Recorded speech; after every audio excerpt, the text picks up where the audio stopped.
To our channel. In this video we are going to start the part 3 of fundamentals in gynecology. So first we'll start with the abnormal sexual development.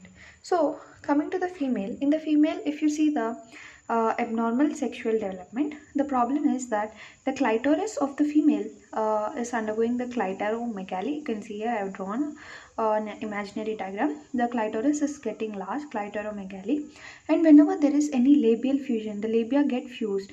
Then in this kind of female, in this kind of external genitalia in the female, you need to suspect that something is abnormal, because normally clitoris will not be that much large and the labia majora will not get fused normally, but here you can see it is fused and it is large. So you should send to karyotyping to find out the abnormality.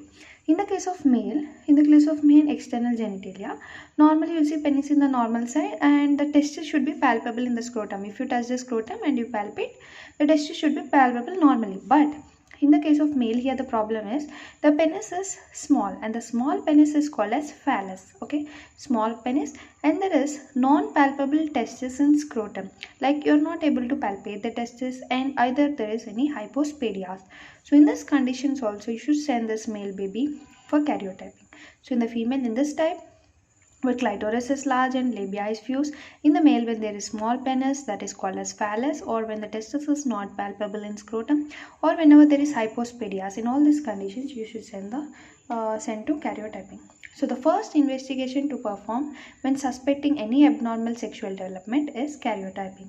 So the best clinical method to ascertain the sex of a female is absence of palpable gonads. So whenever you see that you're not able to palpate the gonads in the female, then it is ascertained that the sex of a female is absent. Okay, so the time of birth, the most common method of sex determination is examination of external genitalia. So best for sex determination is karyotyping, but normally you can see the external genitalia also, you can find out the sex of the baby. Now coming to some abnormal sex development, that is XX, that is called as, you can see here, XX type of karyotype abnormal sex development. Here the problem is XX means female, right? Female with external genitalia which look like male. So this is a female with karyotype XX, but the external genitalia is looking like male. So what is the most common cause of this condition? That is the congenital adrenal hyperplasia. So the congenital adrenal hyperplasia, it may be due to the most common cause. Why it is causing it is so the main cause which is causing this congenital adrenal hyperplasia may be 21 hydroxylase deficiency, which is most common. Next common is 11 beta hydroxylase deficiency, and the third one is 3 beta hydroxysteroid deficiency, and this is the least common cause for this. And other reasons may be in the case of true hermaphrodite like ovotesticular, which is most common, or whenever there is aromatase deficiency, because actually aromatase normally will convert the androgen into estrogen. So estrogen is required, then only it will be female with no male external genitalia. But here the aromatase is decreased, so androgen is not converting into estrogen. So estrogen levels are dropped, so they are having male external genitalia in a female.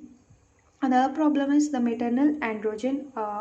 If maternal is taking more androgen drugs during pregnancy, or whenever there is more androgen production in the case of pregnancy luteoma. Whenever there is pregnancy luteoma, there is a case where mother will start producing more amount of androgen. So in this case also you can suspect the XX, that a female with the male external genitalia. Now let us discuss in detail about congenital adrenal hyperplasia. So you know that the ACTH will order the adrenal glands to produce 4 different types of hormones. Like you can take corticosteroids, mineralocorticoids, progesterone, androgen. All these are produced by the adrenal gland in the control of ACTH, right? So normally the corticosteroids, they give negative feedbacks to the ACTH. So for giving this negative feedback, it needs an enzyme, that is 21 beta hydroxylase. So whenever there is 21 beta hydroxylase, then only corticosteroid can say to ACTH to stop the furthermore production. But whenever there is 21 beta hydroxylase deficiency, there's a problem that the corticosteroid is decreased, mineralocorticoid is decreased. So because of that, as the corticosteroid is decreased, there is negative feedback on ACTH and there is increased ACTH. And because of 21 beta hydroxylase deficiency, there is decreased mineralocorticoid. So because of this, there is salt and water wasting, and that is leading to decreased BP in the fetus. So whenever ACTH increases, what happens? The progesterone will increase and even the androgen level will increase. So you can understand clearly now when the androgen level is increased, this is leading to male external genitalia in a female. So what is the screening test which you do to find out this? That is the increase in progesterone. So whenever there is 17 hydroxyprogesterone increase in a screening test, then you can say it is a problem which is related to female with male external genitalia. And you know, when androgen is increased, the male looking external genitalia in female, and 21 hydroxylase deficiency will affect the female fetus, salt water wasting with hypotension, whereas 11 beta hydroxylase deficiency affects the female fetus, especially it will affect the female fetus and presents with hypertension. So there is hypertension whenever there is 11 beta hydroxylase deficiency. So beta hydroxylase deficiency mainly affects the female fetus and it is presenting with the hypertension. So 21 beta hydroxylase is presenting with hypotension, whereas 11 beta hydroxylase is presenting with hypertension in a female. Okay, so coming to screening test for CAH. A screening test if you do for the CAH, and that is for progesterone. If the value of progesterone is less than 200 nanograms per deciliter, then it is not a case of CAH. But if the value is between 200 to 800 nanograms, then we need to do a confirmatory test. That is, we should do ACTH stimulation test. And if the value is greater than 800 nanograms per DL, you need to do it is a definitive case. That is, it is a 100% case of CAH. If the value is greater than 800, you can confirm it. Now coming to some other tests, like you can do here I have written, right? So first test is karyotyping. And the second test which you can do is you should need to measure the electrolytes, because electrolytes are low in this patient. And the third one is USG. You need to do USG to assess the internal genitalia, especially. Okay, and also you'll measure, of course, progesterone levels. And next coming to LH levels, THS levels, estrogen levels, and also testosterone levels also need to be checked out. Now coming to finally the management of CAH. So how we are going to manage the patient of CAH? So the management of CAH is actually the problem in a pregnant female is her baby is developing CAH, so the corticosteroids are low in her. So we are going to give the corticosteroids, which is a drug of choice. You give the dexamethasone. Okay, so dexamethasone is recommended. It is administered 4 to 5 weeks, not greater than 9 weeks. Greater than 9 weeks, you should not administer the dexamethasone. Okay, and dexamethasone crosses the placenta so that it can control ACTH stimulation of even fetus. So coming to chorionic villi sampling. Chorionic villi sampling or FISH can be done greater than 10 weeks. Okay, in the case if the fetus is male or unaffected female, then you can stop the treatment. You can see female fetus unaffected, then stop dexamethasone. Again give hydroxycortisone, can't cross the placenta. Hydroxycortisone can't cross the placenta.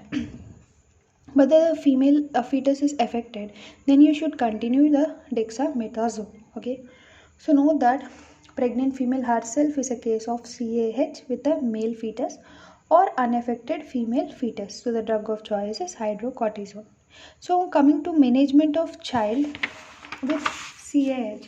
If the child have CAH, that is decreased corticosteroids, so we need to give corticosteroids. And there is salt and water wasting. So for that I am going to give fludrocortisone, that I have written here. You can see here fludrocortisone. So I am going to give fludrocortisone, and surgery should be done to correct the clitoromegaly. So finally coming to abnormal sexual development, that is XY karyotype. So XY karyotype, here the male is XY and the external genitalia is like female. Okay, so androgen insensitivity syndrome, it is mainly because of androgen insensitivity syndrome, which is most common cause of male pseudo hermaphroditism. Okay, and whenever there is 5 alpha reductase deficiency, that will also lead to this. And whenever there is CAH, that is 17 alpha hydroxylase deficiency or 17 beta hydroxy HSD deficiency, it will lead to increased blood pressure. Next, coming to 3 beta HSP deficiency, it affects both male and female. Okay, in CAH, whenever there is 3 beta HSP deficiency, it is going to affect both male and female. Okay, so by this we completed fundamentals in gynecology part 3. Next we'll start with the congenital malformations and we will end with puberty.